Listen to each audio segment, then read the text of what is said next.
नमस्कार। इस वक्त आपसे मुखातिब हूं मैं प्रशांत पांडे और लखनऊ से बड़ी खबर है। आज सपा अध्यक्ष अखिलेश यादव ने योगी सरकार पर जमकर हमला बोला और उन्होंने कहा कि कल सीएम योगी ने गाजियाबाद में हमारे द्वारा बनाई गई एलिवेटेड रोड का उद्घाटन किया। इतना ही नहीं, उन्होंने कहा कि बीजेपी सरकार ने जमकर जांच की लेकिन उन्हें काम में कोई खामी नहीं मिली।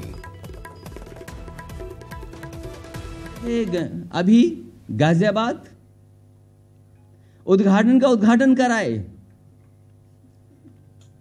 हम तो उनसे कहते हैं कि तमाम प्रोजेक्ट हैं, दोबारा कर लो उद्घाटन।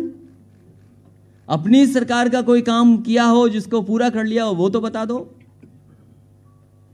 और कह रहे हैं कि देश की सबसे अच्छी बड़ी एलिवेटेड रोड है, अखबारों में भी छपा। देश की सबसे बड़ी एलिवेटेड रोड है और स्टेटमेंट क्या दे रहे हैं कि पहले परिवारवाद था, जातिवाद थे। मैं उनसे पूछना चाहता हूं, जिस एलिवेटेड को उद्घाटन करके आए हैं उसमें यादव लेन कौन सी है ये मुझे बता दें आप। देश का सबसे बड़ा एलिवेटेड और शर्म नहीं आ रही। जातिवाद और परिवारवाद का आरोप लगाना एलिवेटेड रोड पर। और मैंने सदन में भी कहा और कई मौकों पर आज भी मैं कहता हूं कि हम स्वीकार करते हैं कि परिवारवाद की वजह से हो सकता खड़े हों, लेकिन जनता के सामने न जाने कितनी परीक्षा दी हम लोगों ने। हम तो आपसे पूछना चाहते हैं, आप भी तो बड़े उस पद पे पहुंच गए, क्या बिना परिवारवाद के आप उस पद पर पहुंच जाते? वहीं पुलिस भर्ती के मुद्दे पर उन्होंने कहा कि बीजेपी ने इटावा को बदनाम करने के लिए नाम लिया, जबकि पूरी यूपी में बराबर भर्तियां हुई थीं। उनकी माने तो बीजेपी सिर्फ झूठ बोलने में माहिर है और वो नौकरी नहीं दे पा रही, इसलिए जनता बीजेपी के खिलाफ तैयार है। बीजेपी के लोग कि सब इटावा की भर्ती हो गई, सब एक वर्ग के लोग हो गए। लेकिन उस समय जब परिणाम आया था, मैंने सदन में पूछा था, सरकार समाजवादी पार्टी की थी, हमने कहा बताओ आज तो परिणाम आ गया है, आप क्या कहना चाहते हो ये बता दो आप। और उस समय बागपत, मेरठ, मुजफ्फरनगर के सबसे ज्यादा नौजवानों को पुलिस में भर्ती होने का मौका मिला था और कई गांव ऐसे हैं जहां पर 200-200 लड़के एक साथ भर्ती पा गए थे।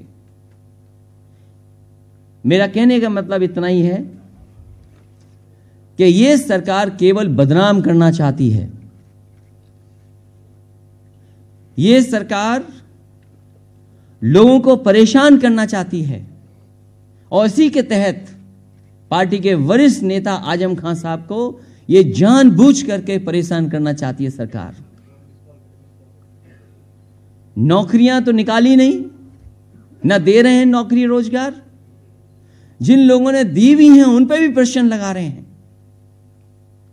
जल निगम की नौकरी, सुप्रीम कोर्ट तक गया मामला, वहां से भी कुछ राहत मिली कुछ दूसरी चीजों में, लेकिन सरकार जानबूझ करके बदनाम करने की कोशिश कर रही है।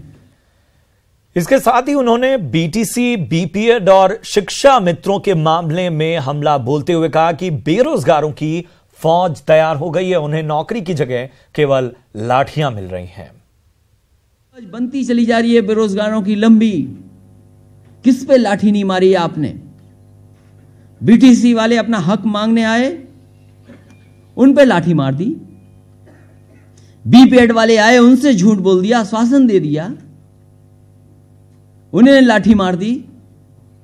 शिक्षा मित्र तो हताश हो गए, निराश हो गए। वो कहते हमें कुछ भी करना पड़े हम बैठे रहेंगे, न्याय लेकर के जाएंगे। शिक्षा मित्रों के जीवन के साथ क्या खिलवाड़ की इन लोगों ने, बीजेपी के लोगों ने, बताओ। और जिनकी जान भी चली गई, कोई मदद नहीं की। और जितनी भी नौकरियां थीं, मिलनी थीं, उसके लिए भी रास्ता नहीं निकाल पा रहे हैं।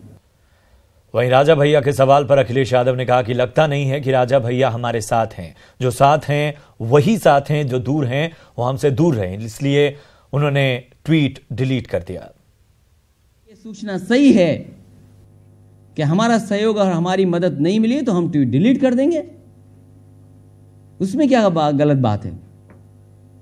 कम से कम कोई बात साफ तो हो। आप हमारे साथ हैं तो साथ हैं, खिलाफ हैं तो दूर रहिए हमसे।